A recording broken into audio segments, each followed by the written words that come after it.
Hi అండి అందరికీ. విద్యా దృక్పథాలకు సంబంధించి పర్స్పెక్టివ్స్ ఇన్ ఎడ్యుకేషన్కి సంబంధించి చాలా చాలా ఇంపార్టెంట్ బిట్స్ అండి ఇవి.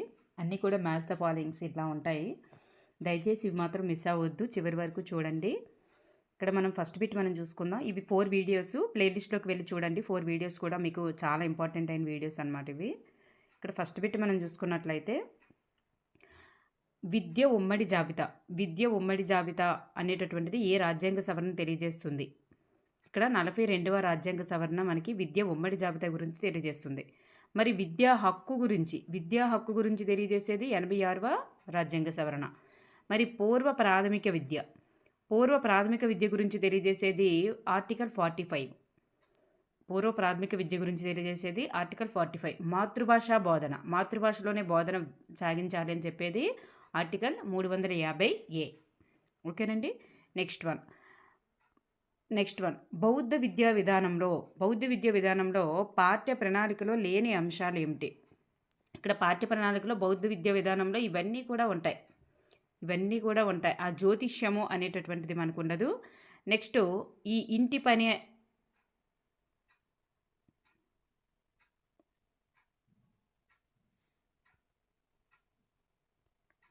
ఈ వేదాలు అనేటటువంటిది కూడా ఉండదన్నమాట.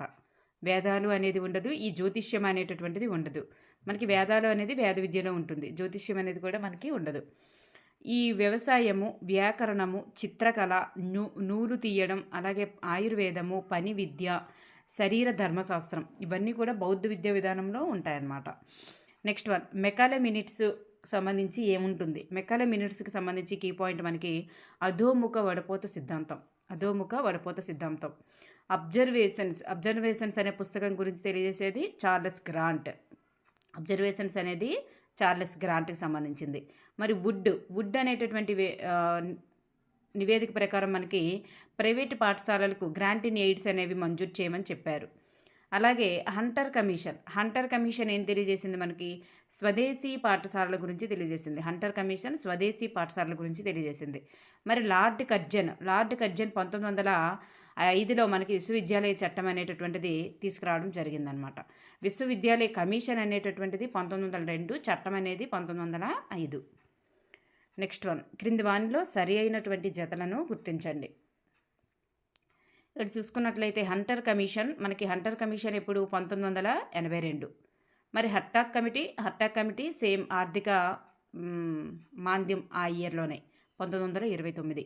మరి సార్జెంట్ నివేదిక అర్జెంట్ 144 సెక్షన్లో 9 తీసేస్తే 144 ఎలా కనిపిస్తుందో అలా సార్జెంట్ అనగానే మనకి 1944 గుర్తుకు రావాలి. మాల్కమ్ ఆదిశేషయ్య కమిటీ మనకి 1977. అలాగే ఆచరణ కార్యక్రమం పిఓఏ అనేది మనకి 1992. ఓకేనండి. చతుర్వేది కమిటీ 1993. నెక్స్ట్ వన్ చూడండి. ఎపెప్ అనేటటువంటిది ఏ తరగతులకు సంబంధించింది? ఎపెప్ అనేది 1 నుండి 5 తరగతుల వరకు మాత్రమే సంబంధించింది. డెపెప్ అనేది 1 నుంచి 6 తరగతుల వరకు సంబంధించినది. ఎస్ఎస్సి అనేది 1 నుంచి 8 తరగతుల వరకు. ఆర్ఎంఎస్సి అనేది 9 నుంచి 12 తరగతుల వారికి సంబంధించినది. ఆర్ఏఏ అనేది 1 నుంచి ఇంటర్మీడియట్ వరకు 12 తరగతుల వరకు సంబంధించింది. ఇది 9 నుండి 12, అది 1 నుంచి 12. గుర్తుపెట్టుకోండి, చాలా ఇంపార్టెంట్ అయిన బిట్స్ ఇవన్నీ కూడా మీకు యూజ్ అయ్యేవే. 1971లో ఎన్సీఆర్టీ రూపొందించినటువంటి జనాభా పాఠ్య ప్రణాళికలో లేనిది ఏమిటి? జనాభా పాఠ్య ప్రణాళికలో లేనిది ఈ లైంగిక విద్య అనేది ఉండదు, పరిసరాల పరిరక్షణ అనేది ఉండదు. ఈ జనాభాకు సంబంధించినవన్నీ ఉంటాయి. జనాభా పెరుగుదల, జనాభా కుటుంబ జీవనం, ఇవి మీకు జనాభాను ఉన్నాయని గుర్తుపెట్టేస్తాం కదా, అనుకోవద్దు. అక్కడ పేరు మార్చినా మీరు గుర్తుండాలంటే ఇవి కంఠస్థ పెట్టుకోవాల్సిందే. జనాభా పెరుగుదల, జనాభా కుటుంబ జీవనం, ఆర్థిక అభివృద్ధి, ఆరోగ్యం, ఇవన్నీ కూడా జనాభా యొక్క పాఠ్య ప్రణాళికలో ఉంటాయన్నమాట. మానసిక ఆరోగ్యం ఆధారంగా ఈ క్రింది వానిలో సరి అయిన జతను గుర్తించండి.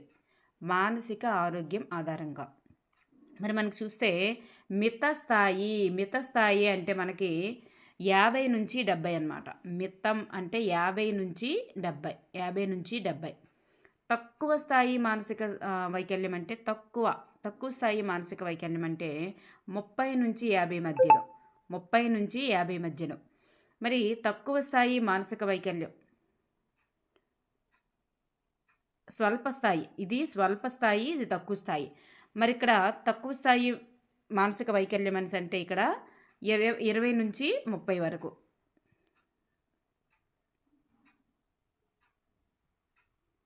నెక్స్ట్ తీవ్రస్థాయి మానసిక వైకల్యం అంటే 0 నుంచి 20 వరకు. చూడండి, 0 నుంచి 20 వరకు మనకి తీవ్రస్థాయి, 20 నుంచి 30 వరకు స్వల్ప స్థాయి, తర్వాత 30 నుంచి 50 వరకు అతి తక్కువ స్థాయి, తర్వాత 50 నుంచి 70 వరకు మిత స్థాయి. ఓకేనండి. నెక్స్ట్ వన్, విలువలకు ఆధారం కానిది.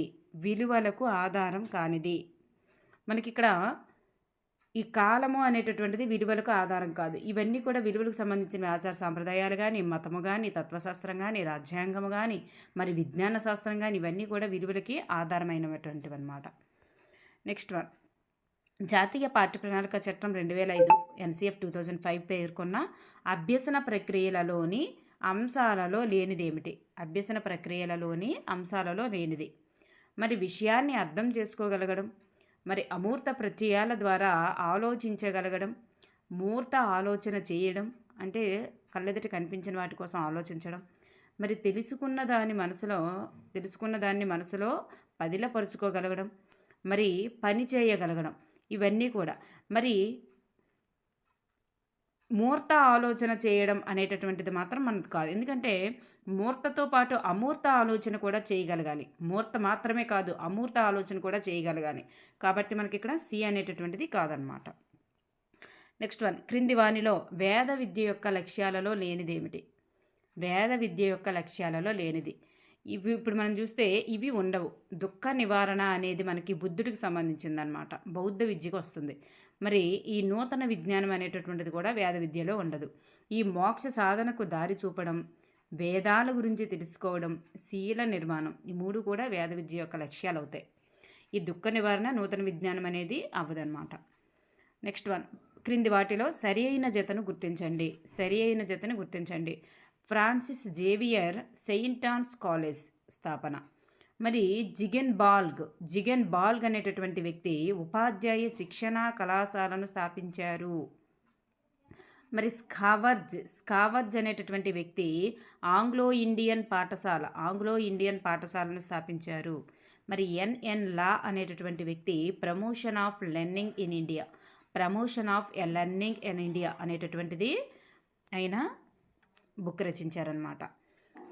నెక్స్ట్ వన్, క్రింది వానిలో 1986 జాతీయ విద్యా విధానంలో పేర్కొన్న పాఠ్య ప్రణాళికలోని మౌలిక అంశాలలో లేనిదేమిటి? మరి జాతీయ విద్యా విధానం పాఠ్య ప్రణాళిక అనేటటువంటిది పేర్కొంది, అందులో మౌలిక అంశం కానిదేమిటి? మరి శాస్త్రీయ దృక్పథం గురించి పేర్కొంది, చిన్న కుటుంబం గురించి పేర్కొంది, పరిసరాల పరిరక్షణ గురించి పేర్కొంది, హక్కులు బాధ్యతల గురించి కూడా పేర్కొంది. మనకి దీనికి ముఖ్యాంశాలు ఉంటాయి. ఆ ముఖ్యాంశాలు చదివితే నీకు గుర్తొస్తాయి అన్నమాట. ఇవన్నీ కూడా శాస్త్రీయ దృక్పథం గురించి, చిన్న కుటుంబం గురించి, పరిసరాల పరిరక్షణ గురించి, హక్కులు బాధ్యతల గురించి ఇవన్నీ పేర్కొందనమాట. ఈ ఆత్మ పరిశీలన ఆదేశిక సూత్రాలు అనేది పేర్కొనలేదు. నెక్స్ట్ వన్, నల్లబల్ల పథకానికి నిధులు అందించడంలో సంబంధం లేనివారు. నల్లబల్ల పథకానికి నిధులు అందించడంలో అంటే ఓబీబీకి నిధులు అందించడంలో సంబంధం లేనివారు.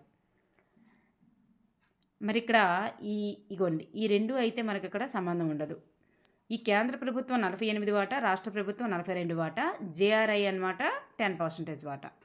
కేంద్ర ప్రభుత్వం 48, రాష్ట్ర ప్రభుత్వం 42, జేఆర్ఐ 10%. ఇవి నల్లబల్ల ఓబీబీకి నిధులు అందిస్తాయి అన్నమాట. ఉపాధ్యాయ వృత్తి ప్రవర్తన నియమావళిలో ఉపాధ్యాయ విద్యార్థి సంబంధాలలో సరికానిది. మరి అక్కడ చూస్తే సమయపాలన పాటించాలి, మరి లింగ వివక్షత పాటించాలి అనేది మాత్రం రాంగ్. లింగ వివక్షత అనేది ఎప్పుడూ కూడా ఉండకూడదు. సో ఇక్కడ మనకి బి అనేదే సరికాదు. పిల్లల హక్కుల్ని కూడా గౌరవించాలి, పిల్లలతో సర్వతోముఖాభివృద్ధికి పాటుపడాలి. నెక్స్ట్ వన్, క్రింది వానిలో సరి అయిన జతను గుర్తించండి. మరి విద్యార్థి యొక్క వివరాలను తెలియజేసే బుక్ మనకి అడ్మిషన్ బుక్. పాఠశాలకు చరిత్ర గురించి తెలియజేసేది లాంగ్ బుక్. మరి నాణ్యతా పుస్తకాన్ని గురించి తెలియజేసేది నాణ్యతా పుస్తకం మధ్యాహ్న భోజనం. ఉపాధ్యాయుని యొక్క వివరాలను గురించి తెలియజేసేది మధ్యాహ్న భోజనం గురించి తెలియజేసేది మనకు అక్కడ నగదు పుస్తకం కానీ నాణ్యత పుస్తకం అయితే కాదు, నగదు పుస్తకం అని అనుకుంటున్నాను. మరి ఇక్కడ ఉపాధ్యాయ వివరాలను తెలియజేసేది సర్వీస్ రిజిస్టర్ అన్నమాట. నెక్స్ట్ వన్, ఫీజుల వివరాలు తెలియజేసేది, ఫీజులకు సంబంధించిన వివరాలను తెలియకుండా ఇక్కడ ఉంది కదా మనకి, ఇక్కడ సర్వీస్ బుక్ పుస్తకం అని కూడా ఉంది. మరి ఇక్కడ ఈ సర్వీస్ బుక్ అనేటటువంటిది ఉపాధ్యాయ వివరాలను తెలియజేస్తుంది. ఇక్కడ చూసుకుంటే మరి నాణ్యతా పుస్తకం అని అన్నారు, నాణ్యతా పుస్తకం మధ్యాహ్న భోజనం అని ఉంది. మరి ఇక్కడ ఫీజుల వివరాలను తెలియజేసేది నగదు పుస్తకం అనమాట. ఫీజుల వివరాలు తెలియజేసేదంతా కూడా నగదు పుస్తకం. మనకి ఇక్కడ చూస్తే మనకి ఫీజుల వివరాలను ఉంది కదా, ఈ ఫీజుల వివరాలను తెలియజేసేది నగదు పుస్తకం. ఉపాధ్యాయుని వివరాలు తెలియజేసేది సర్వీస్ పుస్తకం. నెక్స్ట్ వన్, ఈ క్రింది విద్యా కమిషన్లలో స్త్రీ విద్యకు సంబంధం లేనిదేమిటి? ఈ క్రింది విద్యా కమిషన్లలో స్త్రీ విద్యకు సంబంధం లేనిది ఈ దుర్గాబాయి దేశ్ముఖ్, అలాగే హన్స్ మెహతా, అలాగే భక్తవత్సలం, ఇవన్నీ కూడా మనకి స్త్రీ విద్యకు సంబంధం లేనివన్నమాట. ఈ చటోపాధ్యాయ కమిషన్, ఈశ్వరీబాయి పటేల్, ఈ రెండు కూడా మనకి స్త్రీ విద్యకు సంబంధం ఉన్నవి. చటోపాధ్యాయ కమిషన్ కూడా స్త్రీ విద్యకు సంబంధం ఉంటుంది, ఈశ్వరీబాయి పటేల్ కమిటీ కూడా స్త్రీ విద్యకు సంబంధం ఉంటుంది. ఇవేవి కూడా మనకి సంబంధం లేనివి. పాఠశాల శాంతి విద్యకు సంబంధించినటువంటి లక్ష్యాలలో సరి అయినవి ఏమిటి? మరి శాంతి కొరకు విద్య అనేటటువంటిది సరి అయినది ఏమిటి అంటే ఇక్కడ ఇవన్నీ కూడా సరి అయినవే, ఇవన్నీ కూడా సరి అయినవే. హింస దాని యొక్క మూలాన్ని గురించి తెలుసుకోవడం, శాంతి యొక్క ప్రణాళికను రూపొందించడం, మరి అశాంతికి కారణాలను సూక్ష్మంగా పరిశీలించడం, మరి జాతిలో ఉన్నటువంటి వైషమ్యాలను తొలగించడం, విలువలతో కూడిన విద్యను అందించడం, మరి విద్యార్థులలో శాంతి యొక్క నైపుణ్యాలను కూడా పెంపొందించడం, ఇవన్నీ కూడా శాంతికి సంబంధించినవే. నెక్స్ట్ వన్, బాలల హక్కుల ఒడంబడిక సిఆర్సి అనుసరించి ఈ క్రింది వానిలో సరి అయిన జతను గుర్తించండి. బాలల హక్కుల ఒడంబడిక సిఆర్సిని అనుసరించి క్రింది వానిలో సరి అయిన జత.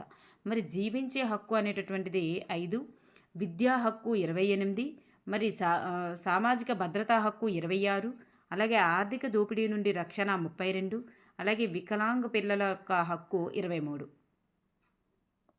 చూడండి, ఓకేనండి. నెక్స్ట్ వన్, జాతీయ పాఠ్య ప్రణాళిక చట్టం NCF 2005 అనుసరించి సరైన జతను గుర్తించండి. మరి బాల్యారంభ విద్య అనేటటువంటిది మనకి ఇక్కడ చూస్తే 3 నుండి 6 సంవత్సరాలు. బాల్యారంభ విద్య గురించి చూస్తే మనకి ఇక్కడ, ఎందుకంటే ఇక్కడ నేను మ్యాథ్స్ ద ఫాలోయింగ్, ఇది మనకు ఒక్క పేజీలో సరిపోలేదు. ఇక్కడ ఉంది కదా 3 నుండి 6 సంవత్సరాలని, ఈ 3 నుండి 6 సంవత్సరాలు అనేటటువంటిది ఈ బాల్యారంభ విద్యకి సంబంధించింది అనమాట. అందుకే ఇక్కడ నేను పక్కన రాశాను. నెక్స్ట్ ఎలిమెంటరీ విద్య అంటే 1 నుంచి 8 తరగతుల వరకు. మరి సెకండరీ విద్య అంటే 9 నుండి 10 తరగతుల వరకు సెకండరీ విద్య. ఎలిమెంటరీ విద్య అంటే 1 నుండి 8. ఇక్కడ మనకు ఉంది ఆప్షన్స్లో, మనకి ఇదంతా ఒక స్క్రీన్ మీద సెట్ అవ్వలేదు, అందుకే విడివిడిగా అయిపోయిందనమాట. నెక్స్ట్ హయ్యర్ సెకండరీ విద్య అనగానే మనకి 9 నుండి 12. ఇప్పుడు మీకు చెప్తాను చూడండి. 3 నుంచి 6 వరకు బాల్యారంభం. ఈ 6 నుంచి నెక్స్ట్ 1 నుంచి 8 వరకు, 1 నుంచి 8 వరకు మనకి ఎలిమెంటరీ. 9, 10 వచ్చేసరికి సెకండరీ. నెక్స్ట్ 9 నుంచి 12 వచ్చేసరికి హయ్యర్ సెకండరీ. ఇలా ఉంటుందన్నమాట. ఓకేనండి, థ్యాంక్ యూ ఎవ్రీవన్.